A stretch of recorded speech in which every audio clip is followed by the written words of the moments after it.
de trabajo complicado, intenso, pero enormemente satisfactorio, que nos han permitido construir Europa desde sus valores verdes, desde la convicción de que solamente con una buena agenda ambiental podremos asegurar progreso económico, pero también un impacto social positivo.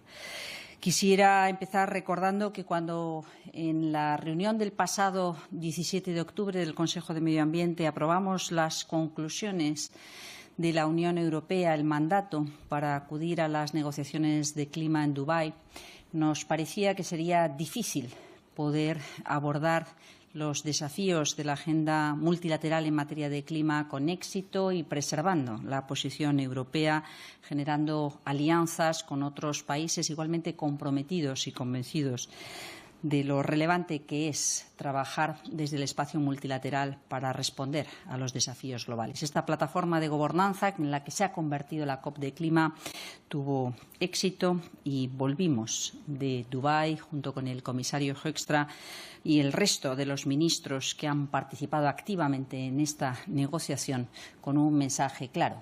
La era de los combustibles fósiles inicia su fin.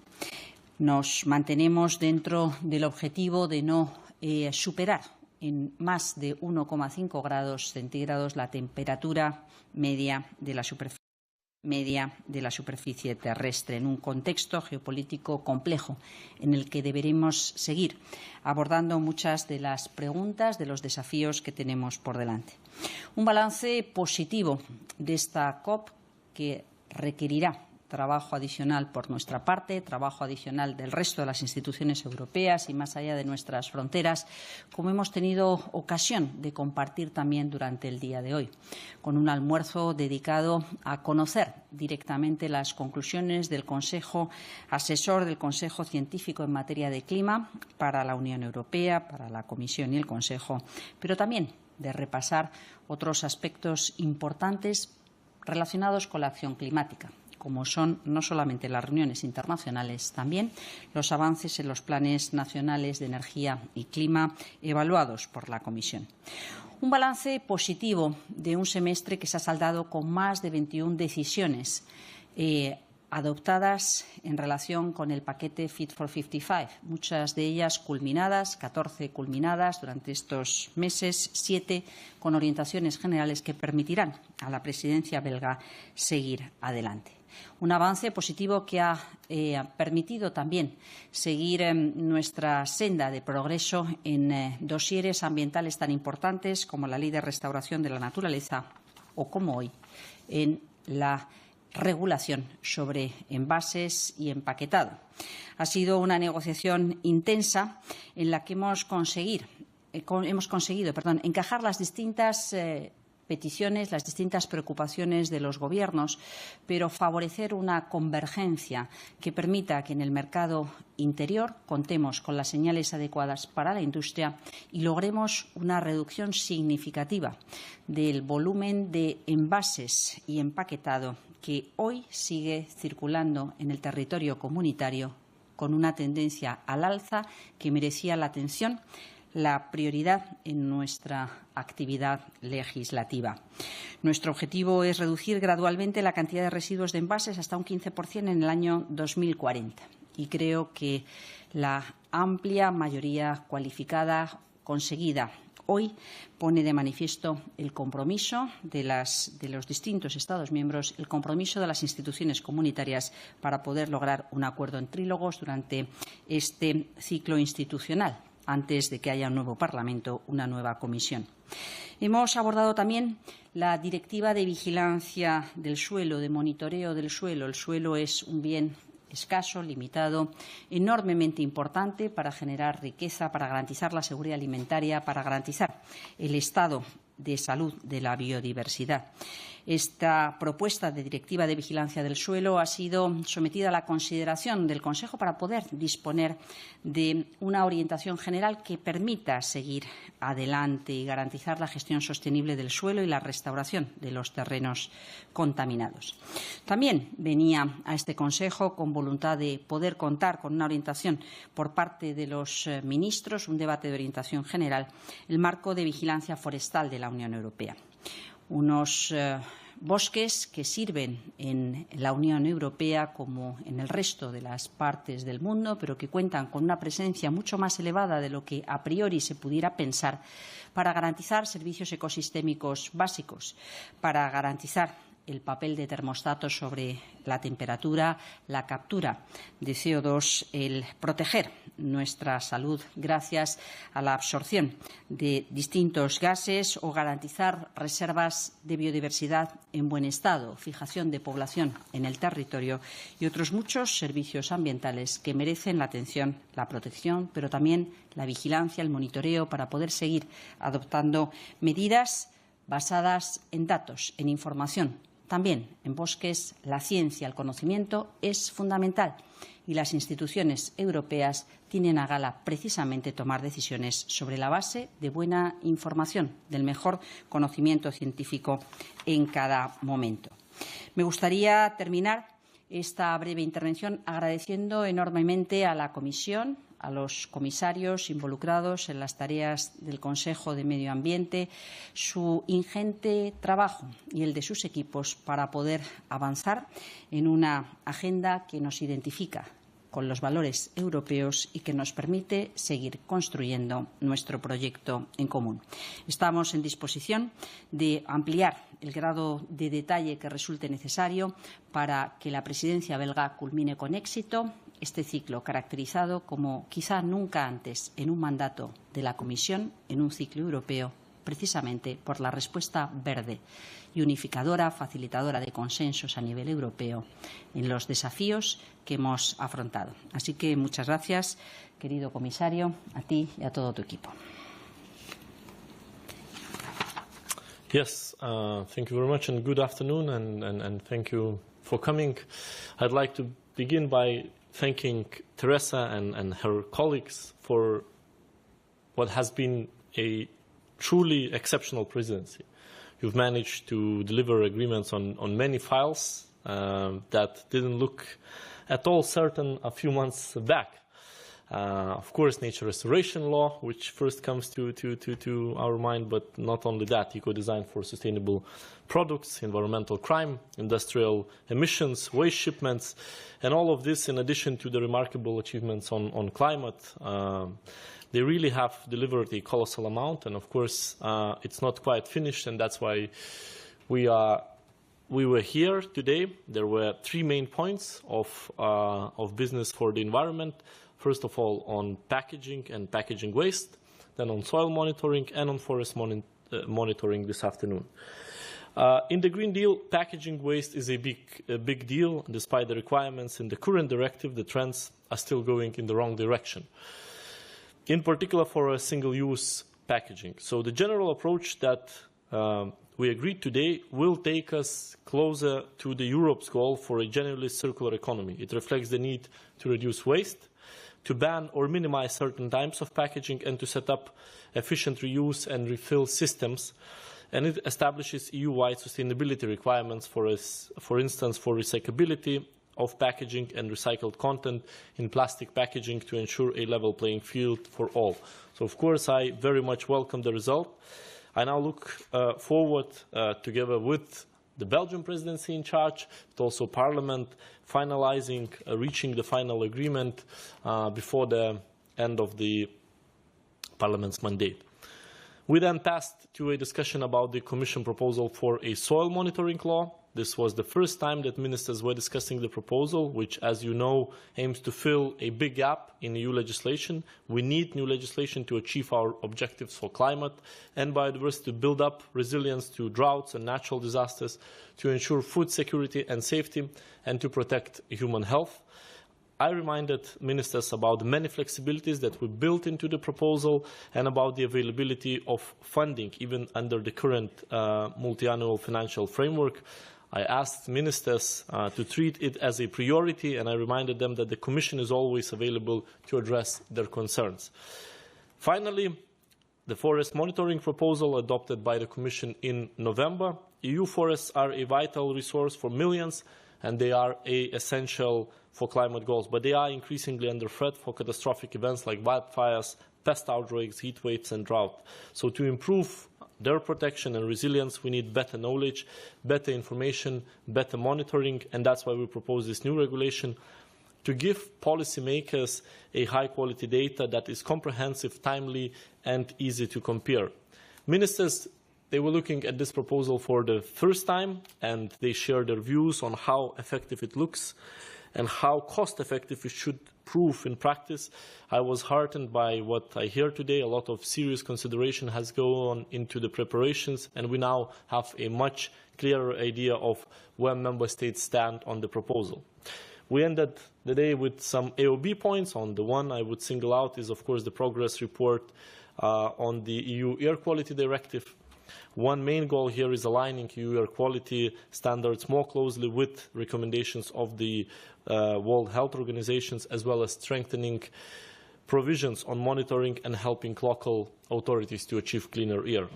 I was very pleased to see that the Council's negotiation mandate has largely endorsed the standards proposed by the Commission, and I think there is now a clear path to reaching an agreement early next year so that this too can be finalized under the current mandate. So I'll stop here. I'll be happy now to take your questions. Thank you, Commissioner. Gracias, vicepresidenta. Abrimos el turno de preguntas. Adelante. Hello, thank you, Laura. Merci for context. I have a question for each of you. So to the Minister on packaging, you decided to bring some new changes, although you had a majority in the Council. You said that. Why did you decide to still have those changes, even though, and also because it meant adding even more flexibility on reuse? So why didn't you go with the majority you had at the first try? And to the Commissioner on packaging as well, the Commission proposal has been heavily lobbied, criticized, also from your allies in the Green Deal coalition, so-called coalition in the Parliament.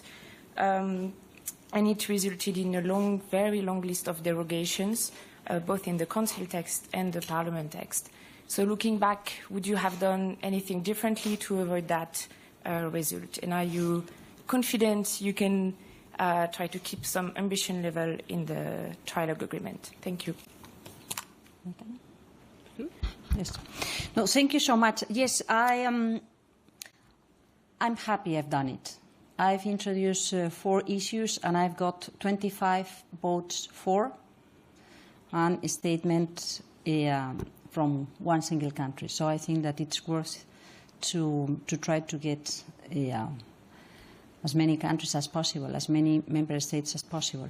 And if I couldn't have done that, it may have been quite tough and tiny majority. So I think it is better this way. And of course, it was under the condition not to harm the purpose of what we wanted to achieve. Allow me to repeat, to remind you all what are the 4 minor issues that we have introduced. The first of them, ensuring that there could be a pooling accountability to deal with the beverage recycling and waste management. The second thing was to ensure that there could be a life cycle impact assessment before 2030, which is always good.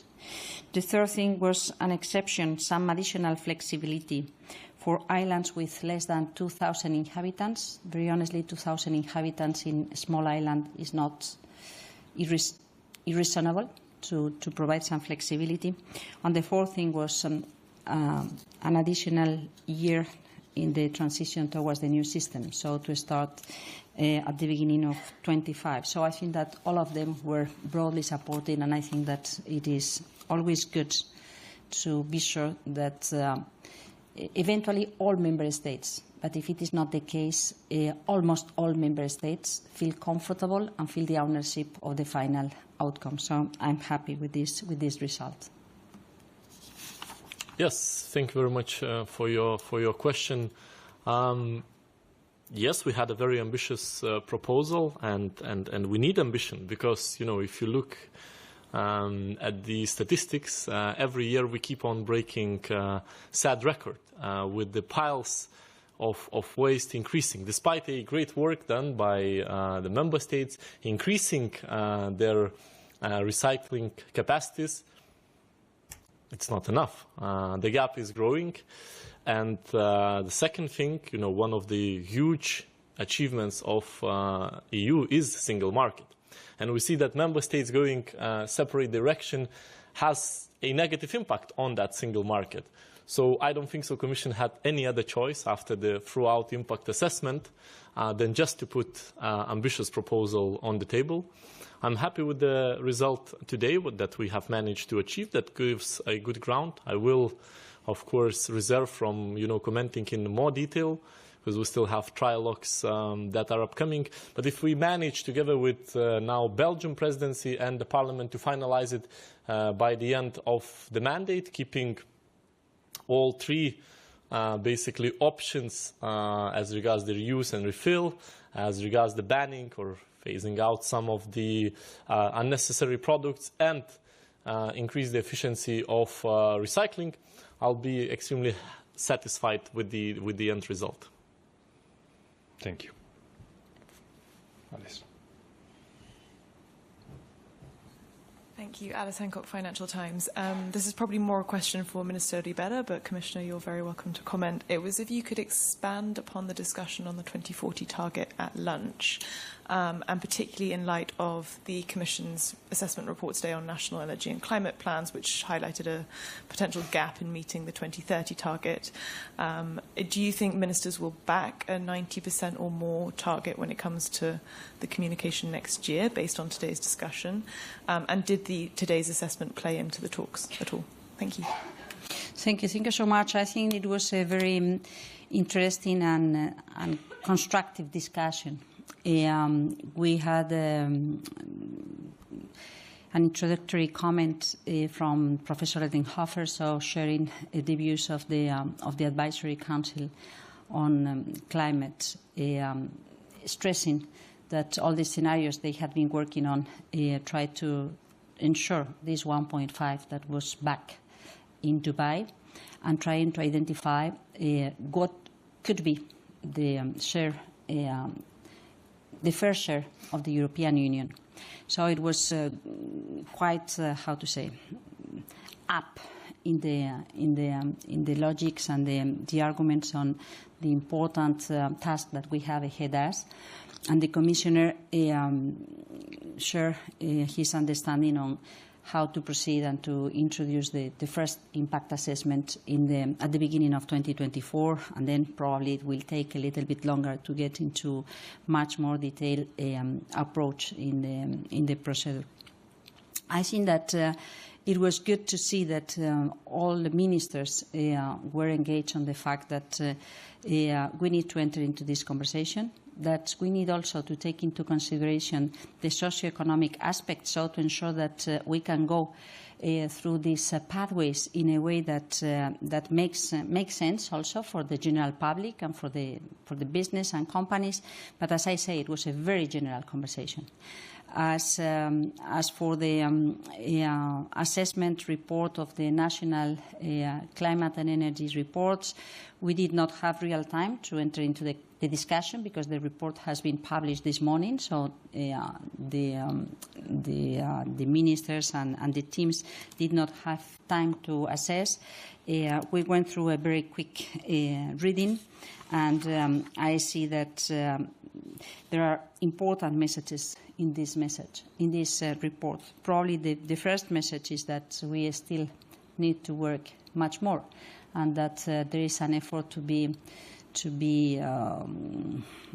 responded in order to ensure that we can count on a complete, comprehensive engagement coming from all member states to ensure that we reach what we expect by 2030. So I guess that it is still work in progress, but the report of the Commission is important, and that could allow a better understanding on where, how there are still weak points that need to be fulfilled. Thank you. Following question.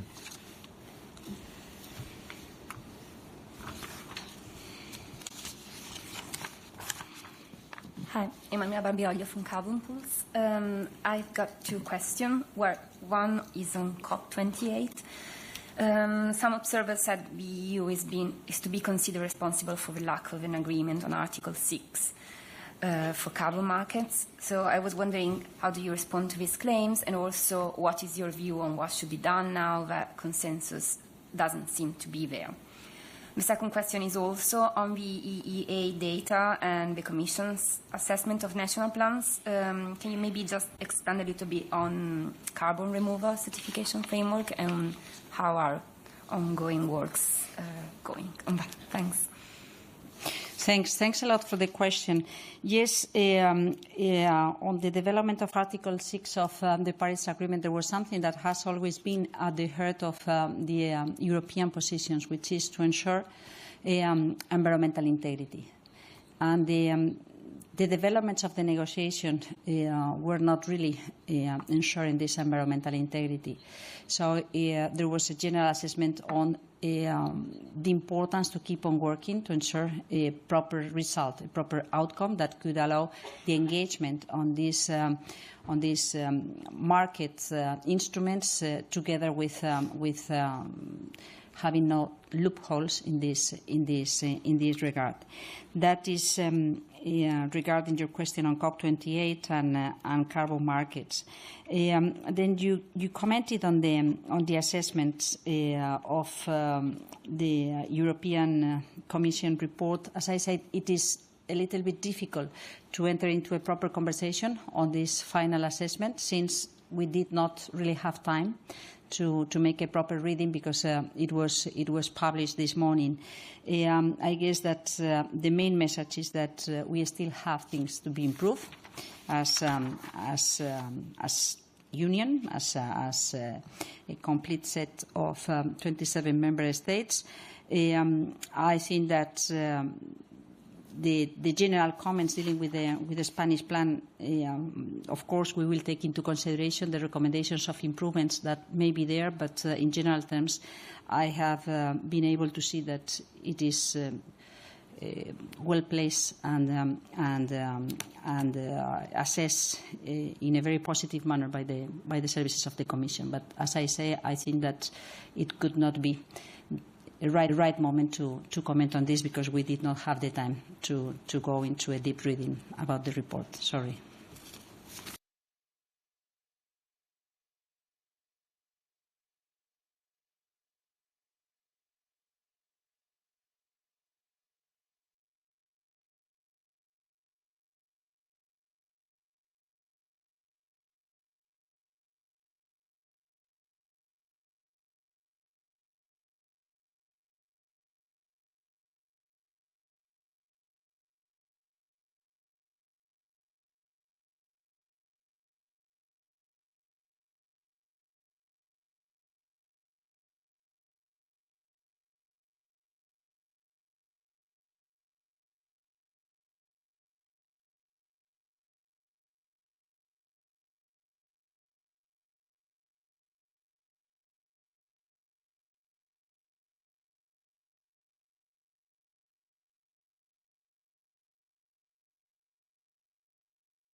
Italian logic and the Parliament logic, actually. They cancelled the 2040 objectives for reuse. How do you respond to this kind of logic that you cannot have reuse and recycling while we have all the waste that is neither recycled nor reused? Thank you very much. Okay. No, okay, I go, and then you can complete if you think.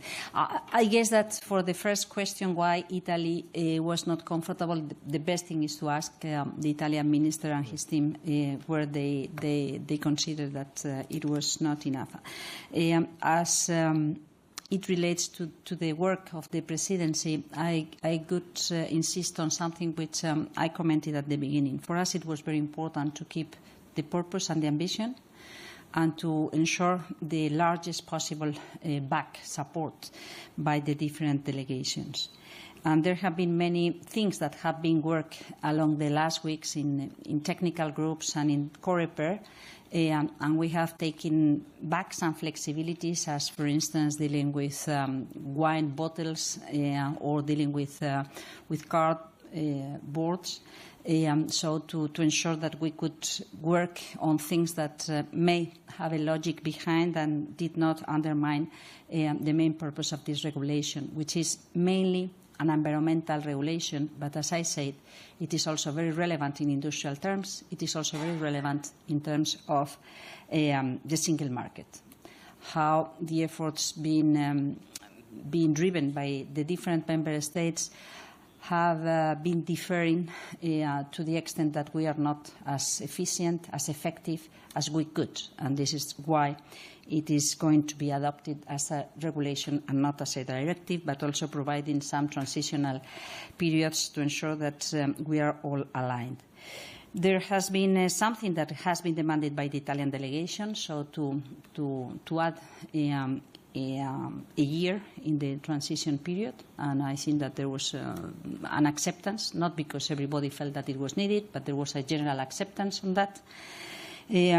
On the pooling, there has been an acceptance. I insist acceptance, because in fact there were many that did not like or did not consider that it was necessary, but there has been an acceptance to use this pooling figure when dealing with beverage waste, but there was a clear opposition to generalize this pooling on whatever waste and packaging waste we could be talking about. And I guess that for some it was already something quite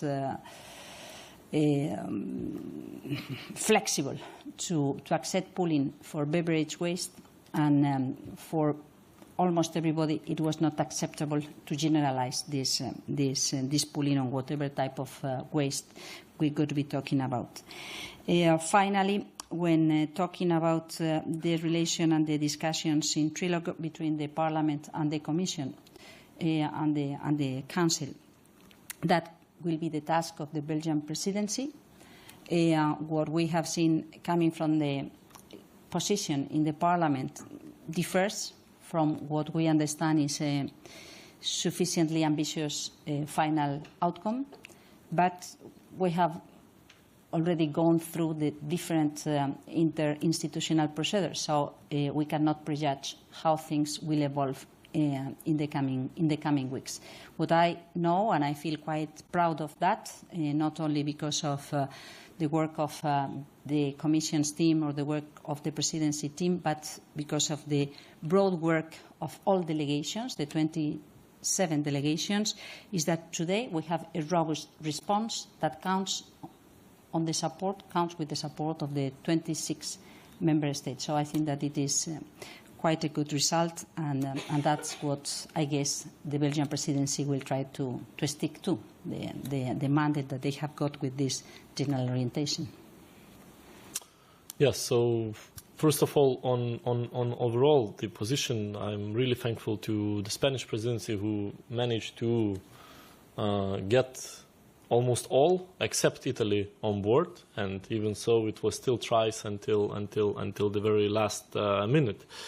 Well, I think it's and the logic behind such decision, of course, should be asked from Italian minister. But I think first of all, what's very important that we are determined to defend our proposal, ambition of harmonized measures, because it aims to achieve three main goals. So first of all, our single market objectives, scaling up circular economy, and of course the environmental goals, which increasing waste is causing more and more harm. So first of all, I think what's very important that we have the first ever agreement on reducing waste, because again, with so much talks and effort put into recycling, we cannot recycle our way out of it. So it's a crucial element that we agree on the reducing of waste, and of course on the Article 22, Annex 5, which is on unnecessary packaging for HoReCa, mainly industry, which absolutely makes a very important part of this proposal. Because as I've said, we need to tap into all the possible potential there. Otherwise, the waste generating is only going to increase and going to increase the pressure. So therefore, I think it was a very ambitious agreement that has been achieved. We still cannot preempt what's going to happen in the trialogues. Position, they do differ, but Commission is going to play its role as an honest broker to find a way through. But I believe that this is a extremely important proposal. Important not only domestically, as I said, dealing with the increasing piles of packaging waste, but also internationally. We can send a very powerful signal, because today, under one of the AOB points, we also discussed international negotiations on stopping the plastic pollution, which we know that waste packaging is going to play a crucial role there. So I think today we have seized this opportunity. I'm very thankful to the Spanish presidency, and I look forward for next year to start the trialogues and hopefully finalize them by the end of the Parliament's mandate. Thank you. One more question? Yes, go ahead. Hi, this is Fabio Napoli for the Policy Europe News Agency. I got a question for both. I would like to know if you share the German position.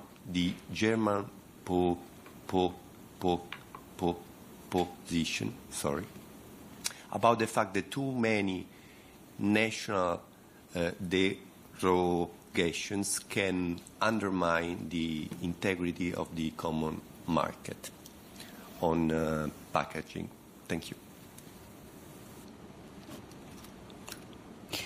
Well, I think that this is a reality. It applies to waste packaging, and it applies to everything. If we count on many national derogations in any file, it could undermine the internal market. We have gone through tough discussions. Allow me to change the subject on energy. How many national derogations, and what is the DG Com? What has the DG Com to say dealing with this? This is very precisely why we try to develop common positions and common regulation. And what it has happened with packaging and waste packaging is that the system, the directives that did exist up to now, allow the member states to take decisions alongside different principles and different proposals, different instruments. And it has been good to achieve many things, but at the end what we see is that each member state has developed a different set of instruments that sometimes do not work well together, with the instruments being developed by other member states. So it's time to try to provide a common standard, a common set of instruments to all member states, and to ensure that we go increasingly towards a similar approach on how we can manage this waste challenge, to reduce the consumption of raw materials, to reduce the level of risk connected to the presence of microplastics in the sea, in the water, fresh water, or in the soil, and the traffic chains. So it also applies to the health of our citizens. And I guess that it was the right decision to take. It explains why it has been so hard technically to reach consensus on the different aspects, because each of us came with a different background and with different national circumstances, but at the end everybody understood that it was very important to count on the same basis to regulate this field. Yes, so just to add a couple of words, I think what's extremely important is to ensure that the derogations are proportionate and non-discriminatory. And member states, of course, there are many measures that they can take, but when we talk about packaging, and especially when we address design and restrictions, we have to be very careful that we do not, that we basically avoid fragmentation of the single market. But in terms of organization, green public procurement, supporting infrastructure to refill, there is a lot that can be also done locally. So we don't see it as a major threat to the proposal. Thank you. Any more questions? Pues podemos dar por finalizado. Thank you very much, and a very Merry Thanks Christmas. a lot. Merry Christmas, it's true. Thank you. Gracias.